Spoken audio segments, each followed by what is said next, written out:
السلام علیکم ورحمۃ اللہ وبرکاتہ۔ الحمدللہ وکفا والصلاۃ والسلام علی خاتم الانبیاء محمد المصطفیٰ احمد مجتبیٰ نور الہدیٰ حبیبنا و حبیب رب کبریٰ وعلی آلہ و اصحابہ اجمعین۔ بسم اللہ الرحمن الرحیم۔ ناظرین، پروگرام الف لام میم کے ساتھ میں ہوں آپ کا میزبان میاں ثناء اللہ۔ آج میرے ساتھ جو ہمارے معزز فاضل مہمان تشریف فرما ہے، میں ان کا تعارف کروا دیتا ہوں۔ ہمارے پہلے مہمان ہیں پروفیسر ڈاکٹر حافظ حبیب الرحمان صاحب۔ ڈاکٹر السلام علیکم۔ وعلیکم السلام۔ ڈاکٹر صاحب ماشاءاللہ ایک جانی پہچانی علمی شخصیت ہے، عالم دین ہے، امام و خطیب بھی ہیں، بین الاقوامی اسلامی یونیورسٹی میں وابستہ رہے، تدریس کے افراد انجام دیتے رہے۔ پروگرام میں تشریف لائے، میں آپ کو خوش آمدید ہے۔ شکریہ۔ ناظرین، آج ہمارے دوسرے مہمان ہیں پروفیسر ڈاکٹر سید آصف محمود بخاری صاحب۔ جی ڈاکٹر صاحب السلام علیکم۔ وعلیکم السلام۔ ڈاکٹر صاحب بھی ماشاءاللہ نوجوان دینی اسکالر ہیں، بین الاقوامی اسلامی یونیورسٹی میں وابستہ ہیں، تدریس کے افراد انجام دے رہے ہیں۔ پروگرام میں تشریف لائے، میں آپ کو بھی خوش آمدید کہتا ہوں۔ ناظرین، آج ہماری گفتگو کا موضوع ہے قربانی کے آداب و مسائل۔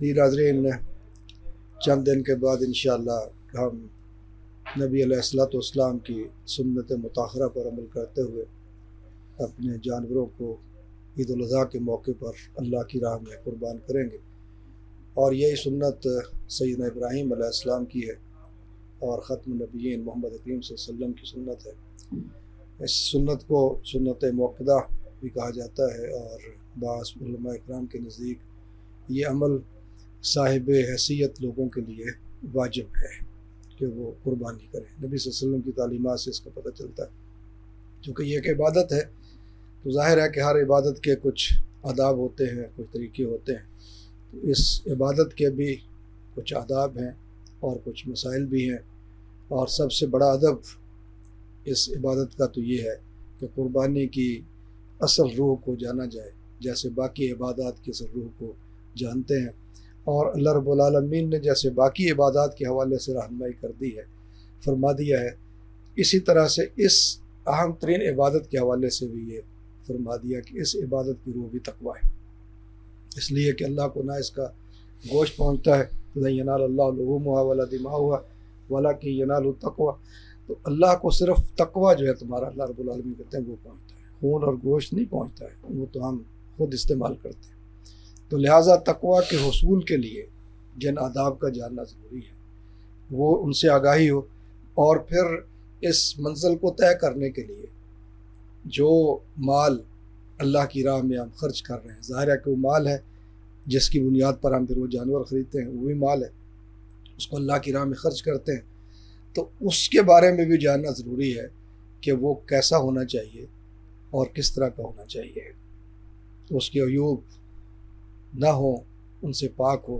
لیکن ایک چیز جو میں عرض کروں کہ اکثر اوقات آج کل سوشل میڈیا کا دور ہے اور لوگ اس پہ باتیں کرتے اور وجہ کہتے ہیں کہ ہم جانور تو بے عیب تلاش کرتے ہیں، لیکن وہ رزق جس سے جانور خریدتے ہیں اس کے عیوب کی طرف نظر نہیں رکھتے کہ وہ حلال کا ہے، وہ حرام کا ہے، کہاں سے کمایا ہے، کہاں سے لیا ہے، اس کی آداب کے بارے میں ہم نہیں جانتے۔ لہٰذا قربانی کے اندر نمود و نمائش، ریاکاری، دکھاوا یہ کرنے کی بجائے اس رزق پر بھی توجہ رکھی جائے کہ جس سے ہم جو جانور خرید رہے ہیں، اور اس جانور کے بارے میں بھی جانا جائے، اور پھر اس کے باقی جتنے مسائل ہیں اس پہ انشاءاللہ ہم گفتگو کرتے ہیں۔ تو میں آغاز تو پروفیسر ڈاکٹر حافظ حبیب الرحمان صاحب سے کرتا ہوں۔ ڈاکٹر صاحب، قربانی کا عمل جو نبی علیہ السلام کی سنت مطہرہ یعنی تواتر سے چلا رہا ہے، اس میں میرا نہیں خیال کبھی کوئی تعطل ہوا، اور اس سے پہلے اصل عمل یہ سیدنا ابراہیم علیہ السلام سے شروع ہوا، ابراہیم علیہ السلام کی سنت، لیکن ہمارے لیے خاتم النبیین محمد صلی اللہ علیہ وسلم کی سنت اور سیدنا ابراہیم علیہ السلام کی سنت پر عمل کرتے ہوئے پھر یہ تواتر کے ساتھ یہ عمل ہے، اور اس کا مقصد خود رب کائنات نے بتا دیا۔ آپ کیا سمجھتے ہیں کہ یہ جو آج کل لوگ قربانی کے حوالے سے پھر طرح طرح کی باتیں کرتے ہیں کہ جی جانور ذبح ہو رہے ہیں، جی خون بہایا جا رہا ہے، جی فلاں مسئلہ بھی تھا، جی یہ قربانی کے موقع پر جاتا، کیا یہ قربانی کی اصل روح سے، فلسفے سے واقف نہیں ہے؟ کیا کہتے ہیں؟ بسم اللہ الرحمن الرحیم۔ بہت شکریہ ذوالحجہ کا آغاز ہو چکا ہے اور اس وقت سب سے اہم موضوع یہ ہے کہ ایک بڑی تعداد اس وقت قربانی کے حوالے سے یہ چاہتی بھی ہے کہ مسائل سے آگاہی ہو، اور یہ ایک عظیم عبادت ہے سورہ حج کے اندر، جس کے بارے میں فرمایا گیا کہ وَلِكُلٍّ أُمَّةٍ جَعَلْنَا مَنسَكًا، ہر امت کے لیے ہم نے قربانی کی یہ عظیم عبادت مقرر کر رکھی تھی. یعنی جتنے بھی اللہ تبارک و تعالیٰ کی شریعتیں سابقہ رہی ہیں تو ان میں قربانی کو ایک عبادت کے جز کے طور پر اللہ تبارک و تعالیٰ نے رکھا ہے، جس سے اس کی اہمیت کا بھی اور اس کی عظمت کا بھی اندازہ کیا جا سکتا ہے کہ وہ عبادات جن کا انسانی زندگی پر گہرا اثر مرتب ہوتا ہے ان کو اللہ تبارک و تعالیٰ نے ہر دور میں ہر شریعت میں کسی نہ کسی شکل میں رکھا ہے. گو کہ اس کی تفصیلات میں فرق رہا ہے ہر شریعت میں، لیکن اس کا جو بنیادی روح تھی، بنیادی مقصد تھا، وہ ہر شریعت کے اندر ایک جیسا ہی رہا ہے. جس طرح روزوں کے بارے میں قرآن کے اندر آتا ہے، اس طرح قربانی کے بارے میں بھی یہ بات ہے. تو اس میں تو کوئی دوسری رائے نہیں ہے کہ جس طرح آپ نے ذکر کیا کہ نبی اکرم صلی اللہ علیہ وسلم کی سنت جاریہ ہے اور پوری امت کا اس پر تعامل ہے، پوری امت اس پر عمل کرتی آ رہی ہے اور ایک دن کا بھی انقطاع کبھی نہیں ہوا ہے. ہمارے ہاں ایک عرصے سے وہ طبقہ جو دین سے بیزار طبقہ ہے، وہ شاعر اللہ بالخصوص حج اور قربانی ان موضوعات کو ہدف تنقید بناتا رہتا ہے، اور اس کے پیچھے بھی ایک اور طبقہ جو انکار سنت کرنے والا طبقہ ہے، اس کے افکار کا اور ان کے نظریات کا بڑا عمل دخل ہے. تو جب یہ ایام آتے ہیں تو اخبارات میں، سوشل میڈیا پر اس طرح کی گفتگو شروع ہو جاتی ہے کہ اگر اس کی جگہ میں کسی غریب کی مدد کر دی جائے اور اتنے گھروں کے چولہے جو ہیں وہ جلنے لگ جائیں تو یہ زیادہ بہتر ہے. اگر حج کے بجائے جتنی رقم حج پر آپ خرچ کر رہے ہیں، اس کے بجائے کسی ایسی غریب کی بیٹی جو ہے اس کے جہیز کے لیے اور شادی کے لیے انتظام ہو جائے تو کتنے لوگوں کا انتظام ہو سکتا ہے. گویا کہ بہت بڑی ایک ہمدردی کا جذبہ رکھتے ہوئے یہ بات کی جاتی ہے، اور ایک طرح سے اس کو غریب ضرورت مند لوگوں کے ساتھ جو ہے وہ اس پیرائی کے اندر ہمدردی کا جذبہ پیدا کیا جاتا ہے لوگوں کے اندر کہ گویا کہ یہ مال کا ضیاع ہے، اور دوسری طرف جو ہے وہ اس کا کوئی معاشرے پر اثرات بھی مرتب نہیں ہوتے اور فائدہ بھی کوئی نہیں ہے. تو یہ بات ایک غلط پروپیگنڈے کے طور پر کی جاتی ہے. دراصل عبادات جتنی بھی ہیں ان کا بدل نہ کوئی رفاع عامہ کا کام ہو سکتا ہے، خواہ وہ زکوٰۃ ہے، خواہ وہ حج ہے، صدقہ فطر ہے، خواہ اس کا تعلق قربانی کے ساتھ ہے. تو ان کا بدل کوئی بھی اپنی طرف سے کوئی آدمی کہے کہ کسی کو اتنا صدقہ کر دیا جائے تو وہ صدقہ ہو جائے گا، اس کا کوئی بدل نہیں ہے. جن چیزوں کو اللہ تبارک و تعالیٰ نے شاعر اللہ کے اندر اور بالخصوص جو چیزیں ہمارے لیے لازم ہیں، عبادات کا ایک اہم جز ہیں، تو ان کو کرنا جو ہے وہ ضروری ہے. اس لیے یہ پروپیگنڈا محض دکھاوے کی حد تک تو ٹھیک ہے، لیکن اس کے پیچھے حدیث کے حوالے سے ایک انکار بھی پایا جاتا ہے. بھی 2-3 دن پہلے بعض لوگوں کی طرف سے سوالات آئے کہ جی یہ جانوروں کو اگر اتنی بڑی تعداد کے اندر ذبح کیا جاتا ہے تو یہ کیسا دین ہے کہ جو کہ عبادات کے لیے بھی جانوروں کے ساتھ یہ بے رحمی کا جو ہے وہ کر رہا ہے. یعنی ان کو یہ تو اس پر کوئی اعتراض نہیں ہے کہ سال بھر جو بیف کھاتے ہیں اور ایک پوری چین ہے مختلف کمپنیوں کی گوشت بنانے کی، ان پر تو کوئی اعتراض نہیں ہے کہ وہ کس طریقے سے یہ سارے جانور ذبح کرتے ہیں. صرف اور صرف اگر اعتراض ان کے ذہن کے اندر آتا ہے تو وہ صرف اس بات کے لیے آتا ہے کہ عبادت کے طور پر اگر ذبح کر لیا جائے. دوسری بڑی بات یہ ہے، اہم بات یہ ہے قربانی کے حوالے سے کہ نبی صلی اللہ علیہ وسلم کی حدیث کے اندر جو بات فرمائی گئی ہے وہ احراق الدم، خون بہانا ہے اللہ تعالیٰ کی رضا کے لیے. اور نبی اکرم صلی اللہ علیہ وسلم کی یہ جو سنت ہے وَفَدَيْنَاهُ بِذِبْحٍ عَظِيمٍ کہ نبی صلی اللہ علیہ وسلم نے جس کو ابراہیم علیہ السلام کی سنت قرار دیا ہے، تو یہ پورا ایک تسلسل ہے اس کا، ابراہیم علیہ السلام کی اس سنت کا، اور اس لیے اس کا کوئی بدل دوسرا اس طرح کا نہیں ہو سکتا جس طرح کہ آج جو ہے وہ پیش کیا جاتا ہے. جی بہت اچھا جی ڈاکٹر صاحب. ناظرین، قربانی ایک عبادت ہے اور ظاہر ہے کہ اس کا کوئی دوسرا بدل نہیں ہے. اور پھر قربانی سیدنا ابراہیم علیہ السلام کی سنت، خاتم النبیین محمد اکرم صلی اللہ علیہ وسلم کی سنت، اور سنت متواترہ ہے، اور اس میں کوئی دوسری شک والی بات نہیں ہے. اور اس کی اصل روح، اس کا اصل فلسفہ تو اللہ کے سامنے سرنڈر کرنا ہے. ان صلاتی و نسکی و محیای و مماتی للہ رب العالمین، اس بات کا اعلان کرنا ہے کہ میرا جینا مرنا، میری نماز، میری قربانی سب اللہ رب العالمین کے لیے، اس لیے اس کا کوئی بدل نہیں ہو سکتا. جی ڈاکٹر بخاری صاحب، قربانی کس فرد پر لازم ہوتی ہے یا واجب ہوتی ہے؟ کہا جاتا ہے نا کہ صاحب استطاعت ہونا چاہیے، حیثیت ہونا چاہیے. حیثیت کا دائرہ کوئی طے کیا گیا ہے شریعت میں؟ بسم اللہ الرحمن الرحیم، الحمدللہ رب العالمین والصلاة والسلام علی اشرف الانبیاء المرسلین. جی میاں صاحب بہت شکریہ، آپ نے موضوع کا انتخاب بہت اچھا کیا، اور حالات حاضرہ کے مطابق جن دنوں میں ہم داخل ہو چکے ہیں ان دنوں میں لوگ قربانیاں خرید بھی رہے ہیں اور انشاءاللہ قربانیاں کریں گے بھی. تو لیکن اس کے ساتھ یہ بات سمجھنا بھی ضروری ہے کہ آخر قربانی کرنا کس کے لیے ضروری ہے. تو شریعت میں یعنی اسلام پہلی شرط تو یہ کہ بندہ مسلمان ہو، ہر مسلمان عاقل بالغ، اور اس کے ساتھ صاحب حیثیت، کہ جن دنوں میں وہ قربانی کے دن آ رہے ہیں ان دنوں میں اس کے پاس قربانی خریدنے کا اتنا پیسہ ہو کہ وہ جانور خرید سکتا ہے. تو اس میں اگرچہ بعض علماء نے یہ شرط بھی رکھی ہے کہ اس کا یعنی وہ صاحب نصاب ہو، تو لیکن صاحب حیثیت ہونا یہ ضروری ہے کہ وہ اتنے پیسے اس کے پاس ایکسٹرا ہیں کہ جن پیسوں سے وہ جانور خرید سکتا ہے، تو اس کے لیے قربانی کرنا نہایت ضروری ہے اور بلکہ لازم ہے. اور قربانی کیوں لازم ہے، کیوں ضروری ہے؟ کیونکہ اللہ رب العالمین کا قرآن مجید میں یہ حکم ہے. نبی کائنات صلی اللہ علیہ وسلم سے اللہ رب العالمین نے فرمایا کہ انا اعطیناک الکوثر فصلی لربک وانحر. اللہ نے حکماً کہا ہے کہ آپ نماز پڑھیں، میرے پیارے نبی آپ نماز بھی پڑھیں اور قربانی بھی کریں. اور جس طرح بھی آپ نے آیت پڑھی کہ اس میں بھی اللہ رب العالمین نے خاص طور پر قربانی کا ذکر کیا نماز کے بعد، قل ان صلاتی و نسکی، کہ میری نماز اور میری قربانی. تو یہ قربانی کرنا یعنی نہایت ضروری ہے. اور نبی کائنات صلی اللہ علیہ وسلم کی یہ وہ سنت مبارکہ ہے جسے سنت موقدہ کہا جاتا ہے کہ آپ نے جسے ترک نہیں کیا.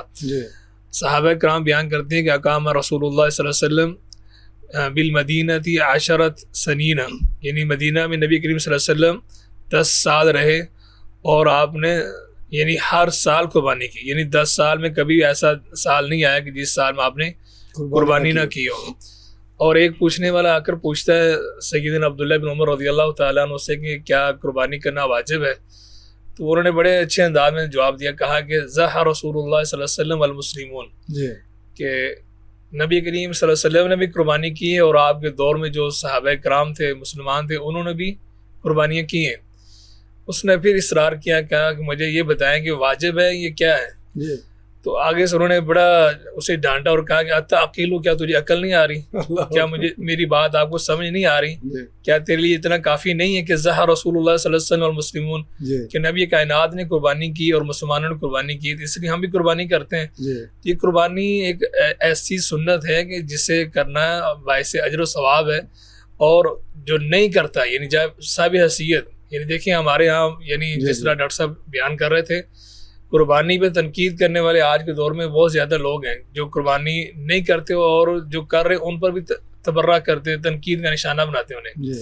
جبکہ دیکھا جائے کہ اس دور میں بھی بہت سارے لوگ صاحب حیثیت ہوتے ہیں، ان کا ایک اگر موبائل فون لے لیں، سیل فون لے لیں، اگر اسی کی قیمت دیکھ لی جائے تو وہ اس سے 2-3 قربانیاں آ سکتی ہیں. یعنی گاڑیاں تو دور کی بات ہے، بنگلے کوٹھیاں دور کی بات ہے، ایک جیب میں جو ہم نے موبائل رکھا ہے یعنی اس کی قیمت بھی بس اوقات جانور کی قیمت سے زیادہ ہوتی ہے.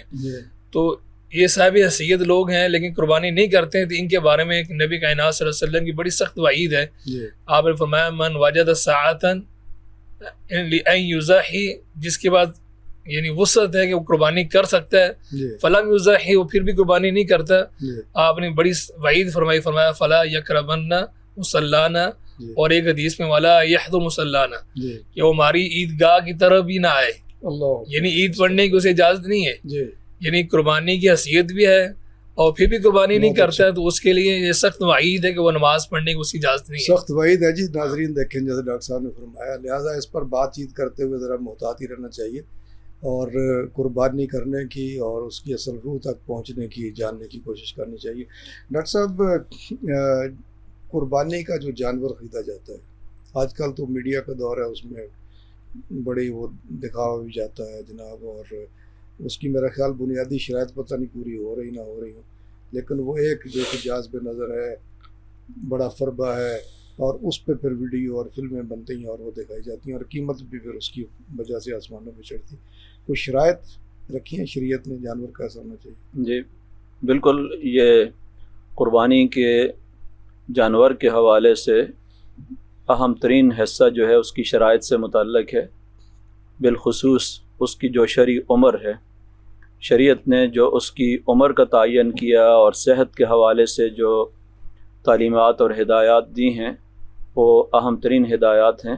تو سب سے پہلے اگر یہ دیکھا جائے کہ کس قسم کے جانور جو ہیں ان کی قربانی جائز ہے، تو قرآن مقدس میں سورہ حج میں جہاں قربانی کے احکام ذکر کیے گئے ہیں وہاں پر بہیمۃ الانعام، جو چوپائے قسم کے جانور ہیں جن کو گھروں کے اندر پالا جاتا ہے، جس طرح کے اونٹ ہے، گائے ہے، بھیڑ بکری ہے، یہ جانور، پھر ان کی عمروں کا تعین بھی احادیث کے اندر کیا گیا ہے. تو اونٹ یا اس طرح کے جو جانور ہیں اس کے 5 سال، اور گائے وغیرہ ان کے 2 سال عمر جب ہو جاتی ہے، اور بھیڑ بکری ان کا 1 سال. کیونکہ بھیڑ کے لحاظ سے یہ بھی ہے کہ اگر اس کا جو 6 ماہ کا کی بھیڑ ہو اور اچھی موٹی تازہ ہو تو ایسی صورت میں اس کی بھی گنجائش ہے. لیکن باقی احادیث کے اندر اس کے جو لفظ استعمال ہوتا ہے مسنہ کا، جس کا مطلب یہ ہوتا ہے کہ سامنے کے 2 دانت اس کے گر جاتے ہیں جس وقت، تو اس کے بعد یہ ظاہری نشانی ہوتی ہے. اگر کسی نے گھر میں پالا ہے اور ظاہری طور پر یہ علامات نہیں بھی پائی جاتی ہیں اور اس کی عمر اس کے حوالے سے کنفرم ہے کہ مثلا 2 سال گائے کی عمر ہو چکی ہے، 1 سال جو ہے وہ بکری یا بھیڑ کی عمر ہو چکی ہے، تو جائز ہے. اسی طرح اونٹ کی اگر 5 سال کی عمر ہو چکی ہے تو تب بھی جائز ہے. بظاہر دانت جو ہے یہ نشانی ہے، لیکن آج کل دانتوں کے حوالے سے جو ایک فراڈ جس طرح ہر عبادت کے اندر آ رہا ہے کہ لوگ مصنوعی دانت لگواتے ہیں، اور یہاں تک کہ اس کے سینگ جو ہیں ان کو بھی باقاعدہ اس کی بھی انجینئرنگ کی جاتی ہے، اور خوبصورت بنانے کے لیے ان کے زیادہ سے زیادہ جو ہے وہ پیسہ اکٹھا کرنے کے لیے طرح طرح سے ان کے کان، ان کے سینگ اور ان کی ظاہری چیزیں جو ہیں ان کی میں بڑی اذیت بھی پہنچتی ہے جانوروں کو. لیکن یہ طرز عمل ہمارے ہاں وہ لوگ کرتے ہیں جو یہ سمجھتے ہیں کہ ہم قربانی کے جانور جو ہیں یہ قربانی کے لیے لے کے جا رہے ہیں، لیکن ان کا جو رویہ ہوتا ہے وہ اس عبادت کے ساتھ کسی طرح بھی مناسب نہیں ہوتا.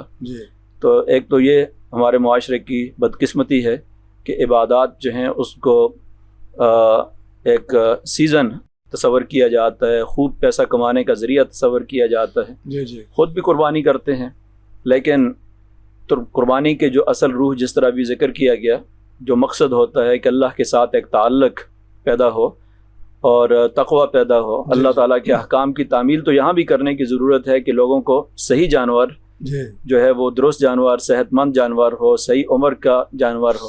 اب شہر کے اندر رہنے والے لوگوں کو تو نہیں اندازہ ہوتا کہ اب اس کی عمر جو ہے پوری ہے یا نہیں ہے. جی جی. وہ جو کچھ بتایا جائے گا، جو کچھ اس کی امانت اور دیانت پر ہی لوگ اعتماد کرتے ہوئے لیتے ہیں. جی جہاں خریدنے والا اس کے لیے لازم ہے، تو بیچنے والا ظاہر ہے وہ مال بیچ رہا ہے، تو اس کو بھی چاہیے کہ دیانتداری کا مظاہرہ. حدیث میں ذکر کیا گیا ہے کہ کن جانوروں کی قربانی جائز نہیں ہے. جی.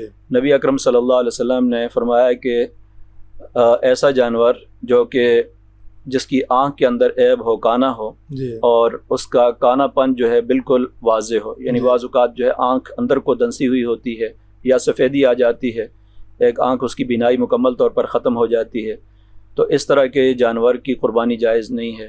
اسی طرح لنگڑا جو ہے اس کے بارے میں بھی آپ نے فرمایا کہ اس کی بھی قربانی جائز نہیں ہے. اگر وہ اپنے پاؤں پہ کھڑا نہیں ہو سکتا، ایک پاؤں پہ اس کو زمین پر اس کا سہارا نہیں لے سکتا، تو اس کی قربانی بھی جائز نہیں ہے.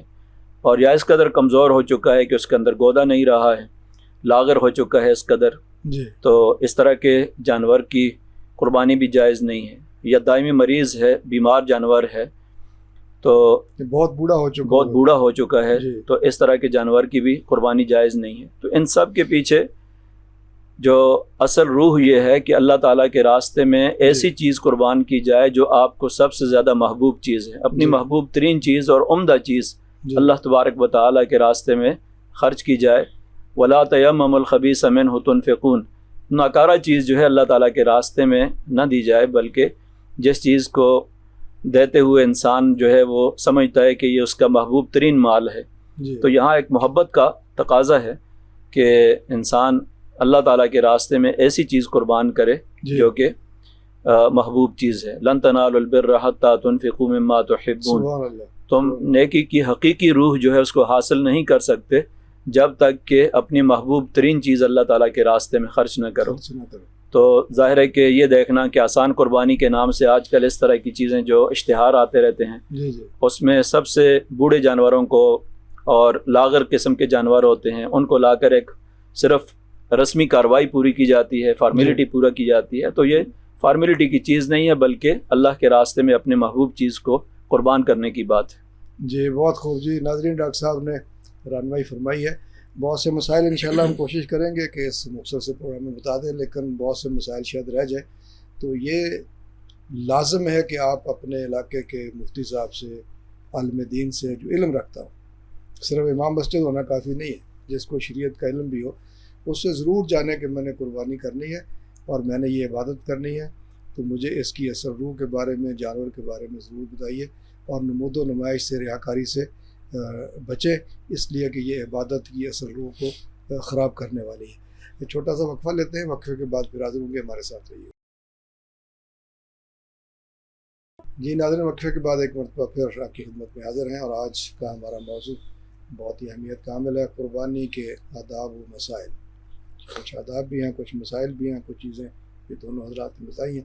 جی ڈاکٹر بخاری صاحب، قربانی کے بارے میں جو کہا جاتا ہے کہ عاقل بالغ ہو، مسلمان ہو، صاحب استطاعت ہو، تو اللہ کی راہ میں قربانی کرے، اس کے لیے لازم ہے. گھر کے بعض اوقات جوائنٹ سسٹم میں بیٹے بیٹیاں جو ہیں کئی ملازمت کر رہے ہیں یا کاروبار کر رہے ہیں، وہ بھی کما رہے ہیں، میاں بیوی دونوں الگ الگ جاب کا دور ہے، ملازمت کا دور ہے، کر رہے ہیں، صاحب استطاعت ہے، تو پھر گھر کا صرف سربراہ قربانی کرے گا یا پھر سارے اپنی اپنی قربانی کریں؟ جی میاں صاحب، بہت اہم سوال آپ نے کیا ہے، اور اس میں یہ کہ گھر کا سربراہ اگر قربانی کر لیتا ہے تو وہ سارے گھر کی طرف سے کافی ہو جاتی ہے. جی. اور جبکہ اس میں بھی ہم افراط و تفرید کا شکار ہیں، یعنی ہم زیادہ قربانیاں کرتے ہیں، ریاکاری، نمود و نمائش کے لیے ہم مہنگے سے مہنگے جانور خریدتے ہیں. اور اسی طرح کا سوال صحابہ کے دور میں ایک تابعی عطا بن یسار رحمہ اللہ نے سوال کیا. اور سوال کس سے کیا؟ نبی کریم صلی اللہ علیہ وسلم کے وہ صحابی جو آپ کے میزبان تھے، سیدنا ابو ایوب انصاری رضی اللہ تعالیٰ عنہ، ان سے پوچھا کہ نبی کریم صلی اللہ علیہ وسلم کے دور میں صحابہ کرام قربانیاں کیسے کرتے تھے؟ جی. تو انہوں نے فرمایا کہ کان الرجل یضحی بالشاۃ عنہ وعن اہل بیتہ، کہ ایک مسلمان ایک بکری ذبح کرتا تھا، اور وہ اپنی طرف سے بھی ہوتی تھی اور اپنے پورے اہل و عیال کی طرف سے بھی ایک بکری ہوتی تھی. جی. اور یہ یعنی ایک مسنون طریقہ تھا. جی. پھر اس کے بعد کہنے لگے کہ حتی تباح الناس، یہاں تک کہ لوگ فخر کرنے لگے. جی. اور فسارت کما ترا، اور آج جو آپ دیکھ رہے ہیں یہ تابعین کی دور کی بات ہے کہ جس طرح آج آپ لوگوں میں دیکھ رہے ہیں کہ لوگ زیادہ سے زیادہ قربانیاں کر رہے ہیں، لیکن ان کی قربانیاں اخلاص سے محروم ہیں، یعنی للہیت نہیں ان میں. تو اگر آج کے دور میں بھی کوئی قربانیاں زیادہ کرنے سے منع نہیں ہے، آپ صاحب حیثیت ہیں، آپ لوگوں میں زیادہ تقسیم کرنا چاہتے ہیں، فقراء مساکین کو زیادہ دینا چاہتے ہیں، دوست و احباب کو دینا چاہتے ہیں، اقرب اور رشتہ داروں کو دینا چاہتے ہیں، اس میں کوئی ممانعت نہیں ہے، ایک سے زیادہ بھی کر سکتے ہیں. جس طرح نبی کریم صلی اللہ علیہ وسلم کے بارے میں انس رضی اللہ تعالیٰ عنہ بیان کرتے ہیں کہ کان نبی صلی اللہ علیہ وسلم یضحی بکبشین، کہ آپ 2 مینڈے ذبح کرتے تھے. اور انس رضی اللہ تعالیٰ عنہ کہتے ہیں میں نے آپ صلی اللہ علیہ وسلم کی یہ سنت پکڑی اور میں نے بھی اس کے بعد میں نے 2 مینڈے ہی اللہ کے راستے میں ذبح کیے ہیں. تو یہ ایک سے زیادہ قربانی ہو سکتی ہے، اس میں ممانعت نہیں ہے، لیکن ایک قربانی پورے گھر کے لیے اگر ایک سربراہ کر رہا ہے تو اس پورے گھر کے لیے کافی ہے. ہاں اگر ایسی فیملی سسٹم ہے کہ جس میں آپ جس طرح آپ نے شروع میں بات کی کہ بیٹا الگ کما رہا ہے اور چند یعنی اگر بیٹا بھی اسی گھر میں باپ کے ساتھ رہ رہا ہے، جوائنٹ فیملی سسٹم، تو پھر ایک قربانی کافی ہے. اگر ان کا کھانا پینا الگ الگ ہے اور سسٹم سارے الگ چل رہے ہیں تو پھر ہر ایک کے اوپر قربانی کرنا ضروری ہے، وہ اپنی وسعت کے مطابق اللہ کے راستے میں قربانی کرے گا. اور یہ قربانی جو اصل وہی چیز بابر ہم رپیٹ بھی کریں گے تاکہ ناظرین یہ چیز سمجھ بھی آئے کہ یہاں پر بھی جب ہم قربانیاں کر رہے ہوتے ہیں اس میں ہمیں یہ نہیں دیکھنا کہ میں نے کتنے لاکھ کا جانور خریدا ہے. بس اوقات یہ بھی سننے میں آتا ہے اور مشہور کیا جاتا ہے، اخبارات میں نیوز میں یہ چیزیں بڑی ہائی لائٹ کی جاتی ہیں کہ فلاں نے 5 لاکھ کا ایک بیل خرید لیا، جبکہ وہ اس 5 لاکھ میں 2 بیل بھی خرید سکتا تھا. یعنی بعض یہ بھی کہا جاتا ہے میں نے 5 لاکھ کا ایک بکرا خریدا ہے. تو یہ اس طرح کی نمود و نمایاں شکل کی جائے تو پھر قربانی کی جو اصل روح ہے وہ ختم ہو جاتی ہے، فوت ہو جاتی ہے. کیونکہ اللہ رب العالمین نے قرآن مجید میں واضح طور پر فرمایا لن ینال اللہ لحومها ولا دماؤها ولکن ینال التقوی منکم. اللہ رب العالمین تو تمہارا تقوی دیکھنا چاہتے ہیں. کیا تم اللہ کے راستے میں قربانی کر رہے ہو یا اپنی دنیا کے ریاکاری کے لیے قربانی کر رہے ہو؟ تو اس لیے یہ چیز بڑی اہم، اس کا ہمیں خیال رکھنا چاہیے. زیادہ کریں اس میں کوئی حرج نہیں ہے، لیکن اگر ایک قربانی ہو رہی پورے گھر کی طرف سے کافی ہو جاتی ہے. جی بہت اچھا جی ڈاکٹر صاحب نے دونوں پہلو بتا دیے کہ کم از کم گھر کا سربراہ تو قربانی کرے نا، جب صاحب نصاب ہے، صاحب استطاعت ہے، اور اگر باقی لوگ کر قربانی کرتے ہیں تو اس میں کوئی ممانعت نہیں ہے، بشرطے کہ وہ کوئی اس میں نمود و نمائش اور ریاکاری کا پہلو نہ ہو. اور اگر میں سمجھتا ہوں کہ صاحب استطاعت ہیں، بچے کماتے ہیں، ان کے پاس مال ہے، تو ان کو ترغیب دینی چاہیے کہ اللہ کی راہ میں خرچ کریں، اور یہ موقع ہے. اور ان کو سکھایا جائے کہ یہ نبی صلی اللہ علیہ وسلم کی سنت ہے، سیدنا ابراہیم علیہ السلام کی سنت ہے. تو لہٰذا اس موقع پر آپ کم از کم آپ بھی اپنے مال کو اللہ کی راہ میں خرچ کریں. ضروری نہیں ہے کہ وہ گھر کے سارے فرد کریں اور اس کے بعد پھر فریزر بھرنا شروع کر دیں، اللہ کی راہ میں تقسیم کریں. نبی صلی اللہ علیہ وسلم جیسے حجۃ الوداع کے موقع پر 100 اونٹ ذبح فرمائے، حالانکہ ایک بھی کر دیتے کافی تھا، دم شکر بھی ایک کافی تھا. تو اسی طرح سے آپ نے تو 99 لاکھ اونٹ ذبح فرمائے 100. تو اس لیے سنت میں دونوں پہلو ہمارے پاس موجود ہیں، لہٰذا اس میں وہی ڈاکٹر صاحب نے کہا افراط و تفریط والی بات نہیں ہونی چاہیے. ڈاکٹر صاحب یہ موجودہ زمانے میں جیسے ابھی قربانی کا ذکر ہوا کہ ہمارے ہاں جانوروں کو اکٹھا کیا جاتا ہے، ذبح کیا جاتا ہے، اور پھر کچھ اور آپ نے طریقے بھی بتائے جیسے دیگر شریعتوں کے اندر بھی. کچھ فرق آپ بتائیں گے کچھ ذبح کرنے کے حوالے سے؟ جی ذبح کرنے کے حوالے سے شریعت کا بنیادی اصول یہ ہے کہ جانوروں کو زیادہ سے زیادہ راحت پہنچائی جائے اور اذیت نہ دی جائے ان کو. ایسا کوئی طریقہ ذبح کا اختیار نہ کیا جائے جس میں جانوروں کو اذیت پہنچے. تو ہمارا دین رحمت ہے، اور نبی اکرم صلی اللہ علیہ وسلم نے اس کے بارے میں اتنی تفصیلی ہدایات دی ہیں کہ ان کے سامنے چھری بھی تیز نہ کی جائے، اور کسی ایسی چھری کے ساتھ ذبح بھی نہ کیا جائے جو تیز نہ ہو، اس سے بھی جانور کو اذیت پہنچتی ہے. تو ہمارے ہاں چونکہ خاص طور پر اجتماعی قربانیوں کے اندر یہ ہوتا ہے کہ تمام جانوروں کے سامنے ہی جانور کو ذبح بھی کیا جاتا ہے، ان کے سامنے ان چیزوں میں سے کسی چیز کی احتیاط نہیں کی جاتی اور ان آداب کو پیش نظر نہیں رکھا جاتا. حالانکہ ہمارے دین کے اندر یہ بہت اہم اور بنیادی تعلیمات ہیں، اور ان کا اگر خیال رکھا جائے تو ان آداب کو ملحوظ رکھا جائے تو ممکن بھی ہے. ایسا نہیں ہے کہ اجتماعی قربانی کے موقع پر ایسا کرنا ممکن نہیں ہوتا. جی بڑی جگہ ہوتی ہیں، گنجائش ہوتی ہے اس طرح کی، جن جانوروں کو ذبح کیا جاتا ہے دوسرے جانوروں کو الگ رکھا جائے، اور جن کو ذبح کیا جاتا ہے ان کی نظروں سے اوجھل رکھا جا سکتا ہے. جی اور جس طریقے سے خاص طور پہ پھر ان کو گرانے کا عمل، کہ چونکہ جن لوگوں نے ذبح کرنا ہوتا ہے ان کو جلدی ہوتی ہے کہ بہت تیزی کے ساتھ انہوں نے یہ سارا عمل سر انجام دینا ہوتا ہے، تو اس لیے انہوں نے اپنے طریقے بنائے ہوئے ہیں جانوروں کو گرانے کے بھی، ذبح کرنے کے بھی، اور ان میں سے ان تعلیمات میں سے کسی چیز پر بھی عمل نہیں ہوتا. تو اس لیے ایک کوشش کی جانی چاہیے کہ ایسے موقع پر، چونکہ یہ ایک عبادت ہے جی اور عبادات کے اندر وہی طریقہ اختیار کیا جائے جو نبی اکرم صلی اللہ علیہ وسلم نے سے منقول ہے، ان ساری تعلیمات پر عمل کریں گے تو اجر و ثواب بھی ملے گا. اور اگر ان چیزوں کی ہم خلاف ورزی کرتے ہیں، قربانی کرانے والے، اجتماعی قربانی کرنے والے خاص طور پر جو ہیں، ان کو ان چیزوں کا اہتمام کرنا چاہیے کہ وہ ڈاکٹر صاحب اجتماعی قربانی کا آپ نے تذکرہ کیا. آج کل یہ کچھ ضرورت بھی بن چکی ہے اور ایک رواج بھی بن گیا ہے کہ بہت سے لوگ اشتہار لگاتے ہیں اجتماعی قربانی کا، بلکہ ہر قصاب کی دکان پہ بھی لگا ہوا ہے کہ جناب 13 کلو گوشت 30,000 روپیہ، 15 کلو گوشت 35,000 روپیہ، 40,000 روپیہ. تو پہلے سے گوشت بھی طے کیا جاتا ہے کہ جناب اتنا ہوگا، اور اگر گوشت کم نکلے تو لوگ لڑتے بھی ان کے ساتھ. اور پھر جو اجتماعی قربانی کرنے والے حضرات ہوتے ہیں بالعموم ان میں بھی شریعت کے ان مسائل سے لوگ واقف نہیں ہوتے ہیں، جانور کی خریداری وغیرہ. اور دوسری بات یہ ہے کہ پھر آج کل ایک اور بھی فیشن بن گیا کہ آپ گھر بیٹھے آرڈر بک کریں قربانی کا اور پیک ہو کر گوشت آپ کے گھر میں اتنے کلو آ جائے گا، آپ پیسے دے دیں ان کو. تو کیا یہ قربانی کی روح کو متاثر کرنے والی چیز نہیں؟ اور پھر جو اجتماعی قربانی مینیج کرتے ہیں لوگ، ان کے بھی ایسے معاملات دیکھنے میں آئے ہیں کہ وہ قربانی کا پیسہ آپ نے 30,000 یا 35,000 دے دیا جو رکھا گیا ہے، اور وہ جانور اتنے کا نہیں ہے، کم پیسے اس پہ لگے، تو وہ کہتے ہیں جی بس ہم نے تو برابر کر دیا ایسا. وہ برابر باقاعدہ دینے کا کوئی رواج سسٹم نہیں ہے. یہ ٹھیک ہے؟ یہ بہت ہی اہم باتوں کی نشاندہی آپ نے کی ہے، اور جو ایک عرصے سے اجتماعی قربانی کے جو خرابیاں ہیں ان میں یہ چیزیں شامل ہیں. گو کہ شہری زندگی کی یہ ایک ضرورت بن چکی ہے کہ لوگ انفرادی طور پر اہتمام نہیں کرتے، اور شاید کرنا بھی دشوار ہوتا ہے بعض صورتوں میں کہ انفرادی طور پر ہر گلی کے اندر محلے میں 6-7 آدمی مل کر یہ کام کر لیں، تو عموماً یہ دشوار ہوتا ہے. جانور خریدنا بھی، اور کوشش کی جائے تو کوئی اتنا مشکل کام بھی نہیں ہے. اصل چیز یہ ہے کہ قربانی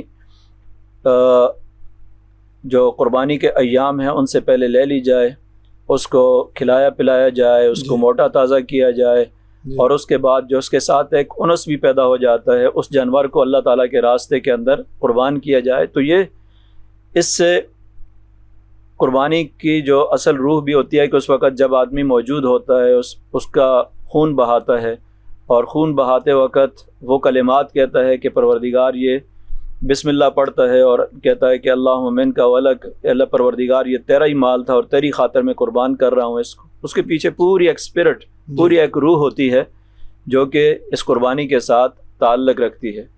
تو ہمارے ہاں چونکہ سہل پسندی نے ان ساری چیزوں کو آہستہ آہستہ ختم کر دیا، اور عبادات جو ہیں وہ ایک فارمیلٹی اور ایک رسم کی شکل میں جس وقت آ جاتی ہیں، تو ظاہر ہے وہ اثرات بھی ہماری زندگیوں پر مرتب نہیں ہو رہے ہیں جو کہ اس قربانی کے اثرات ہونے چاہیے، کہ ہم اللہ کی خاطر ہر تعلق کو کیا قربان کرنے کا جذبہ ہمارے اندر پیدا ہوتا ہے، کیا اپنے جان مال صلاحیتیں قربان کرنے کا جذبہ اللہ کی خاطر پیدا ہوتا ہے ہمارے اندر.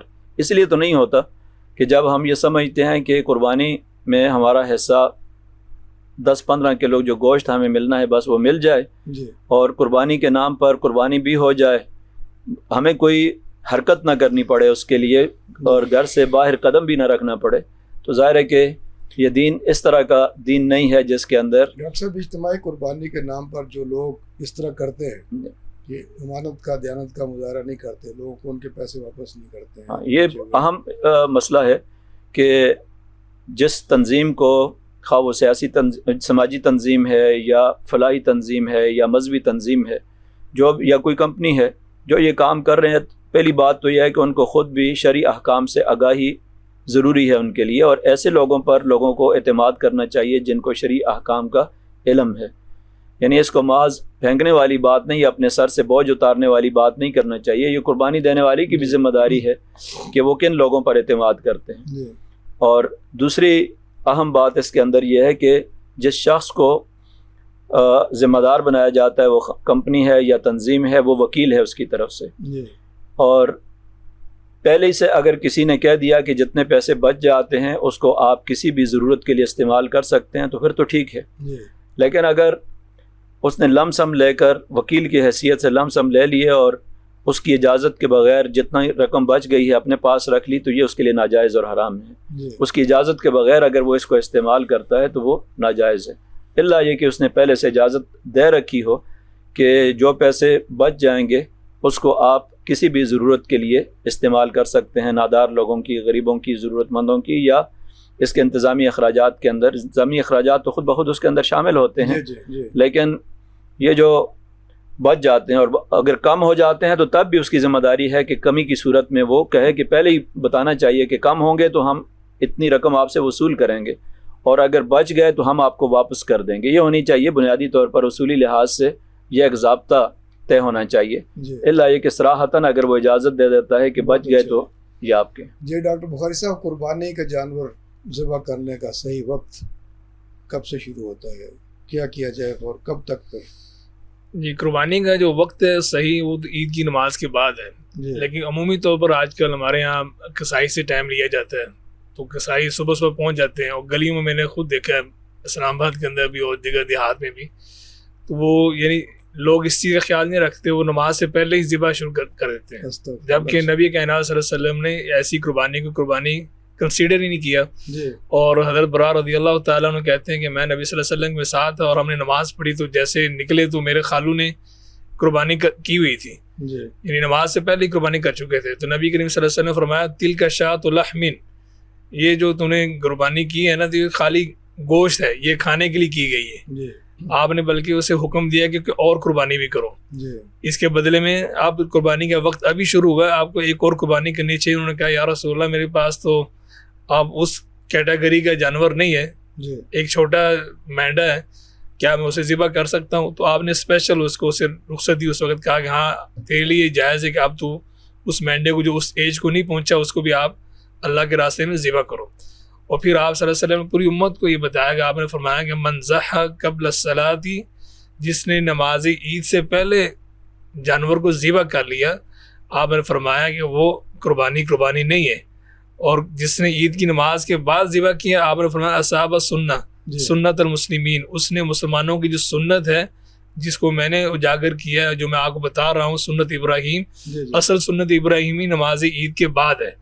اور پھر اس کے ساتھ ساتھ جو چیز ہمیں ایک اور چیز کا خیال رکھنا چاہیے وہ یہ ہے کہ قربانی کے ایام کون سے ہیں. یعنی قربانی کا وقت شروع ہو گیا عید کی نماز کے بعد، تو قربانی کا ایام ایک تو پہلا جو یوم النحر جو 10 تاریخ ہے، 10 ذی الحجہ، اس میں قربانی کرنا بہت زیادہ افضل ہے، یعنی فضیلت کا مقام ہے، کیونکہ یوم النحر کی بہت بڑی عظمت اور فضیلت ہے. اور پھر اس کے بعد ایام تشریق کے بارے میں مختلف احادیث میں نبی کائنات صلی اللہ علیہ وسلم نے فرمایا کہ کلھا ذبح، کہ ایام تشریق 11، 12، 13 یہ سارے کے سارے اللہ رب العالمین نے اسے اس میں قربانی کرنے کی اجازت دی ہے. تو یہ ایک رخصت ہے، اس کے بعد بھی آپ قربانی کر سکتے ہیں. باقی رہی بات یہ کہ ہمیں اس کا اہتمام کرنا چاہیے، خاص طور پر کہ یہ نہ ہو کہ جلد بازی میں آپ اپنی قربانی کو ضائع کر لیں اور پھر ہمارے پاس استعداد بھی نہ ہو کہ ہم قربانی کریں. ڈاکٹر صاحب، جو عید کی نماز جو جانور ذبح کر رہا ہے، یعنی ایک کسائی آتا ہے نا، جی اس کے لیے لازم ہے عید پڑھ کر آئے، یا جو بندہ قربانی کر رہا ہے اس کے لیے لازم ہے عید پڑھ کے؟ بہت اچھا سوال کیا آپ نے. اصل جس کا جانور ذبح ہو رہا ہے اس کے لیے حکم ہے، اس کے لیے حکم ہے. ظاہر ہے قربانی تو وہ کر رہا ہے، کسائی تو ایک ذریعہ بن رہا ہے، اس کے لیے آسان سہولت پیدا کر رہا ہے. جائے اسے بھی عید کی نماز پڑھنی چاہیے، لیکن یہاں جس کا جانور ذبح ہو رہا ہے اس کے لیے ضروری ہے کہ وہ عید کی نماز پڑھ لے، پھر اس کے بعد جانور کو ذبح کریں یا کروائے. جی بہت اچھے. جی ناظرین، ڈاکٹر صاحب نے وضاحت فرما دی ہے. یعنی یہ اس چکر میں نہیں رہنا چاہیے کہ جی کسائی کے پاس ٹائم نہیں ہے، لہٰذا اس نے کہا فجر کی نماز کے بعد ہی آ جاؤں گا اور سب سے پہلے جی میں حاجی صاحب آپ کا جانور ذبح کر دوں گا، ٹھیک ہے نا جی.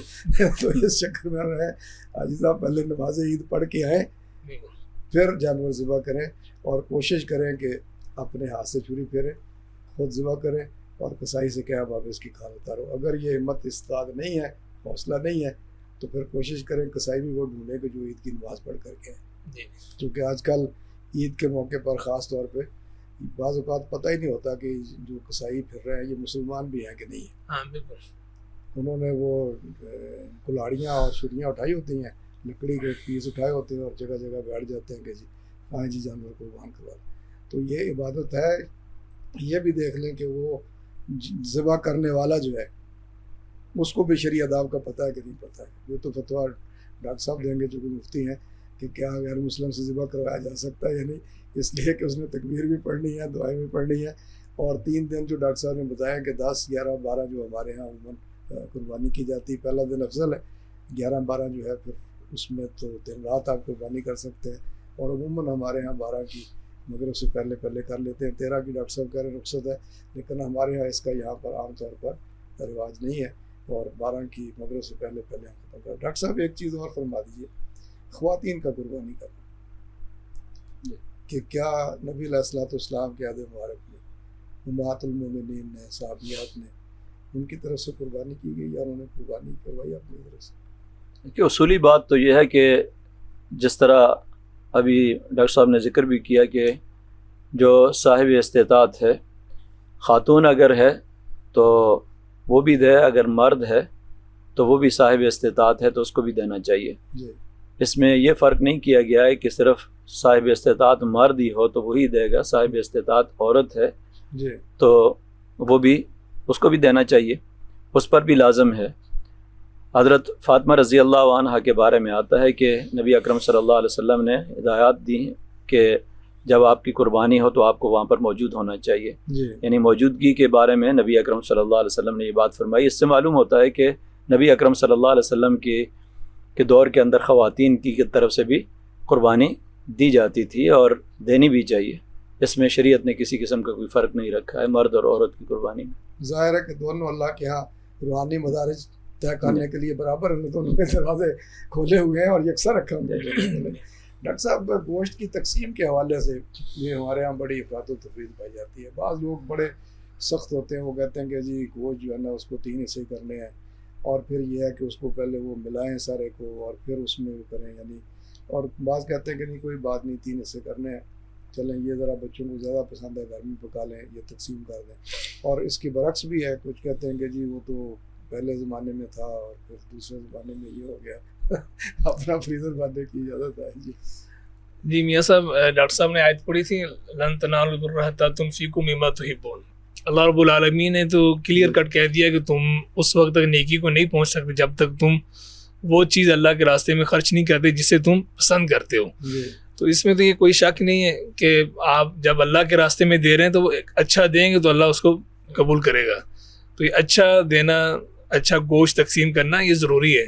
باقی رہی بات یہ کہ تقسیم کیسے کری جائے، تو شریعت نے اس کے 3 حصے بنائے ہیں. ایک تو آپ اپنے لیے رکھ لیں، اور دوسرا اپنے رشتہ داروں کے لیے، دوست احباب کے لیے، اور تیسرا جس کا قرآن مجید نے اس کا یعنی بہت واضح انداز میں اس کا ذکر کیا ہے، وہ یہ ہے کہ آپ فقراء مساکین کو کھلائیں، ان کو دیں. اور دیکھیں 2 جگہ پر اللہ رب العالمین نے بیان فرمایا. اللہ رب العالمین کہتے ہیں فَكُلُوا مِنْهَا وَأَطِعِمُوا الْبَائِسَ الْفَقِيرَ، جو تنگ دست بھوکا فقیر ہے اسے بھی کھلاؤ، خود بھی کھاؤ اور اسے بھی کھلاؤ. اور دوسری آیت میں فرمایا کہ فَكُلُوا مِنْهَا وَأَطِعِمُوا الْقَانِعَ وَالْمُعْتَرَ، کہ خود بھی کھاؤ اس قربانی کے گوشت میں اور اسے بھی کھلاؤ جو آپ سے سوال کرنے آیا ہے، اور سوال کرنے جو نہیں آیا اسے بھی کھلاؤ. یعنی بعض اوقات لوگ سفید پوش ہوتے ہیں، وہ مانگتے نہیں ہیں، لیکن آپ کو پتہ ہے کہ آپ کا رشتہ دار ہے، آپ کا محلے دار ہے، وہ سفید پوش ہے بیچارہ، وہ پورے سال میں بھی بچوں کو گوشت نہیں کھلا سکا. تو آج قربانی کے دن آپ کا اس کے گھر میں گوشت پہنچانا یہ قرآن کا حکم ہے. اللہ رب العالمین نے اس کا حکم دیا ہے. اور دیکھیے نبی کائنات صلی اللہ علیہ وسلم نے ایک مرتبہ تو صحابہ کرام کو اتنا سخت حکم دیا، آپ نے کہا کہ کسی کے گھر میں 3 دن سے زیادہ گوشت نظر نہ آئے. یعنی 3 دن آپ کھا سکتے ہو، اس کے بعد گھر میں قربانی کے گوشت بھی نہ ہو. تو آئندہ سال نبی کریم صلی اللہ علیہ وسلم کے بعد صحابہ کرام آئے، انہوں نے پوچھا یا رسول اللہ کیا ابھی بھی مالک وہی حکم ہے؟ تو آپ نے کہا کہ فَكُلُوا مِنْهَا، یعنی آپ اس سے کھاؤ، فَكُلُوا وَأَطِعِمُوا وَادَّخِرُوا. اب میں تمہیں کہہ رہا ہوں کھاؤ بھی اور کھلاؤ بھی اور ذخیرہ بھی کرو.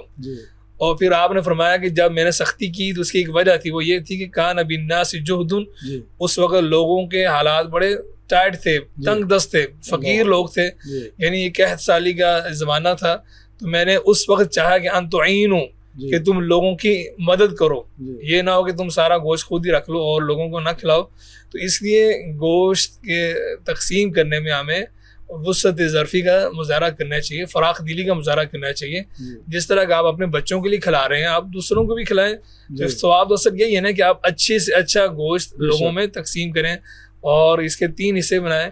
اور پھر وہی بات نبی کریم صلی اللہ علیہ وسلم کی اس حدیث ہے کہ جس میں آپ نے 3 دن سے زیادہ ایک دفعہ منع فرمایا. تو اگر اس موجودہ حالات میں بھی لوگ اگر اس قدر بدحال ہیں کہ یعنی وہ تنگ دست ہیں، تو پھر آپ کا گھر میں فریج بننا یہ بھی شریعت کی روح میں جائز نہیں ہے، بلکہ آپ ان لوگوں تک پہنچائیں. ڈاکٹر صاحب نے بڑی رہنمائی کی. ناظرین اس کی بھی پہلے سے پلاننگ کر لینی چاہیے اور پتہ ہوتا ہے کہ محلے میں کون لوگ ہیں ایسے، اور خاص طور پہ اپنے عزیز و اقربا میں کون لوگ ہیں ایسے. شہری زندگی میں تو ایسا نہیں ہے، دیہاتوں میں تو خیر پہلے ہی پتہ ہوتا ہے، تو اس لیے ان تک پہلے پہنچانا چاہیے. اور میرے خیال میں گوشت کم از کم اتنا پہنچائیں جتنا وہ ایک وقت پک سکے. یہ نہیں ہے کہ زیادہ سے زیادہ گھروں میں پہنچانے کے چکر میں آپ جو ہے نا وہ آدھا آدھی 2 اشتراک دیں، کسی کا بنے کچھ نہ. تھوڑے گھروں میں دے دیں، سفید پوش لوگوں کو دے دیں. پیشہ ور بیکاریوں سے البتہ بچیں کہ جو اکٹھا کرتے ہیں اور پھر ضائع کرتے ہیں، جو بیچتے ہیں، ان سے بچیں اور ان سفید پوشوں کو لیں. ڈاکٹر صاحب آخری سوال کروں گا، ختم ہو رہا ہے. وہ لوگ جو حج کرنے گئے دم شکر دیں گے، تو گھر میں پیچھے لوائقین کے لیے کیا ان کا ضروری ہے کہ وہ قربانی دے کر جائیں، چھوڑ کر جائیں، یا دم شکر کافی ہے؟ کہ اس میں یہ ہے کہ اختصار کے ساتھ جی قربانی کی وہاں پر جو لوگ حج کرتے ہیں، قران کرتے ہیں، جس طرح آپ نے بتایا کہ جو عمرے اور حج دونوں کو اکٹھا کرتے ہیں، دونوں کو اکٹھا کریں تو تب بھی، اور عمرہ احرام کھولنے کے بعد دوبارہ حج کے لیے احرام باندھتے ہیں، درمیان میں احرام کھول بھی دیتے ہیں، تو یہ تمتع کرتے ہیں. تو دونوں صورتوں میں دم شکر ہوتا ہے. دم شکر ادا کرنے کے بعد جو ہے ایک قربانی جو اگر اس کے باوجود وہ صاحب استطاعت ہے تو ایک قربانی ہے اس کے اوپر، وہ چاہے تو وہاں پر حرم کے اندر بھی کر سکتے ہیں. دم شکر تو وہاں حدود حرم ہی کے اندر ہے، باقی کسی جگہ میں نہیں کی جا سکتی ہے. لیکن یہ دوسری قربانی جو ہے وہ اپنے محلے کے اندر کرتا ہے، اپنے گھر کے اہل و عیال کے اندر قربانی اس کو کرنی چاہیے، بشرطے کہ وہ ابھی استطاعت ہے، ابھی اس کی استطاعت ہے، تو استطاعت ہونے کی صورت میں اس کو قربانی اس پر لازم ہے. دم شکر جو ہے یہ مینا کی حدود میں کرنا ہوتا ہے یا حدود حرم میں؟ حدود حرم بہتر، افضل یہ ہے کہ اس کو مینا کی حدود کے اندر کیا جائے، لیکن تمام حدود حرم اس کے لیے قربان گاہ ہے. قربان گاہ. جی ناظرین، پروگرام کا وقت ہمارے ختم ہوا چاہتا ہے. میں شکر گزار ہوں اپنے دونوں فاضل مہمانوں کا، پروفیسر ڈاکٹر حافظ حبیب الرحمان صاحب، پروفیسر ڈاکٹر سید آصف محمود بخاری صاحب کا تشریف لائے اور قربانی کے آداب و مسائل کے حوالے سے رہنمائی فرمائی. میں پھر یہ عرض کروں گا کہ بہت سے مسائل شاید اس پروگرام میں نہ آ سکے ہوں، لہٰذا آپ کے ذہن میں جو مسئلہ جو سوال آئے اس کو ضرور اپنے علاقے کے صاحب علم شخص سے جو قربانی کے مسائل سے واقف ہو، مفتی ہو، عالم ہو، اس سے ضرور جانیں اور اس عبادت کو ضائع نہ کریں. یہ نہ ہو کہ پیسے بھی لگائیں اور عبادت بھی ضائع ہو جائے. اس کی اصل روح تک پہنچنے کی کوشش کریں. اللہ رب العالمین سے قبولیت کی دعا کریں. اس دعا کے ساتھ کہ اللہ رب العالمین تمام حجاج کرام کے حج کو قبول فرمائے اور وہ تمام حضرات جو اللہ کی راہ میں قربانی کریں گے ان کی قربانیوں کو قبول فرمائے اور ہماری کمیوں خطائیوں کے باوجود اللہ تعالیٰ ہم سے راضی ہو. وطن عزیز پاکستان کی حفاظت فرمائے، اس کے محافظوں کی حفاظت فرمائے. میں اسلام کو اجازت دیجیے. اللہ حافظ.